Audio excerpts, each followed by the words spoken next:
EFDD. Now, on behalf of the EFDD group, Mr. Farage. Very surprised. We're here in what I've been told repeatedly is the home of European democracy, and so surely we could have taken the opportunity this morning to celebrate the Dutch referendum last week, in which the people said no to EU enlargement, no to the deal with the Ukraine, and no doubt had it been Turkey, an even bigger number of people would have said no to Turkish accession. So it was a victory for democracy, but in particular it was a victory for a little organisation called Geenpeil, a group of young bloggers who managed to get together 427,000 signatures.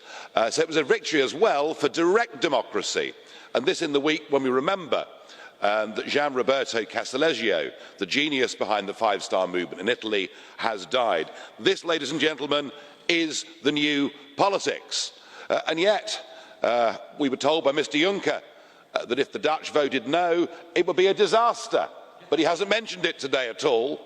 And indeed, your predecessor, Mr Van Rompuy, my old mate, says we should just ignore the Dutch and carry on blithely. So what we're seeing is the big battalions of vested self-interest doing their best to completely ignore the will of the Dutch people.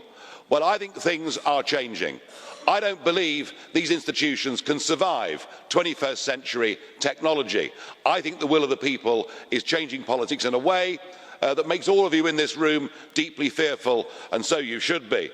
And as we in the United Kingdom enter the final countdown of our referendum, all eyes are on this Turkish deal. And I think what we see is the bosses of the EU bowing and scraping before Mr Erdogan, who gleefully walks all over you, tramples over human rights at every level, and for Mr Juncker to tell us this morning that we're making progress. Let's just examine that. 1.8 million people have come to the EU in the last 18 months, and we've sent back 300. Doesn't sound, sir, like it's going very well to me. The one group that will be pleased, though, are ISIS. They have now managed to put 5,000 of their operatives into the European continent, according to the boss of Europol, something that should send a shiver down our collective spines. I have to say that in the end, I think is what the British referendum will turn on.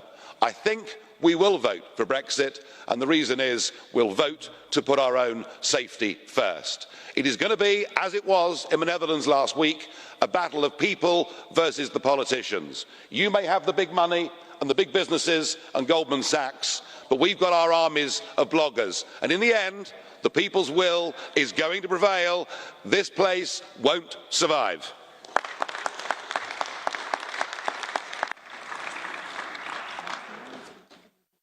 Herr Eriksson möchte Ihnen.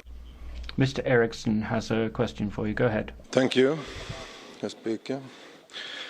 I have a question to Mr. Farage, who is sitting behind the British flag. Now, don't you think that quite embarrassing for many Brits that a speaker who's speaking behind the British flag is celebrating a referendum which the only winner is Mr. Putin, who now is celebrating that Europe is not united behind the cooperation with Ukraine? Bitte sehr, Herr Farage. Well, Go ahead, Mr. Farage. but I'm equally not very keen on going to war with Mr Putin. Strikes me as being a very silly idea. What did we do? We encouraged the overthrow of a corrupt but democratically elected leader in the Ukraine, and we, in effect, have poked the Russian bear with a stick, and we're surprised when he reacts. We shouldn't be. I think we should all have our own individual nation-state democracies, and I want a Europe, Mr Eriksson, where we trade together, cooperate together, work together, are friends and good neighbours with each other. What I don't want is that flag, an anthem, and all these presidents. I don't want political union. I want genuine European friendship.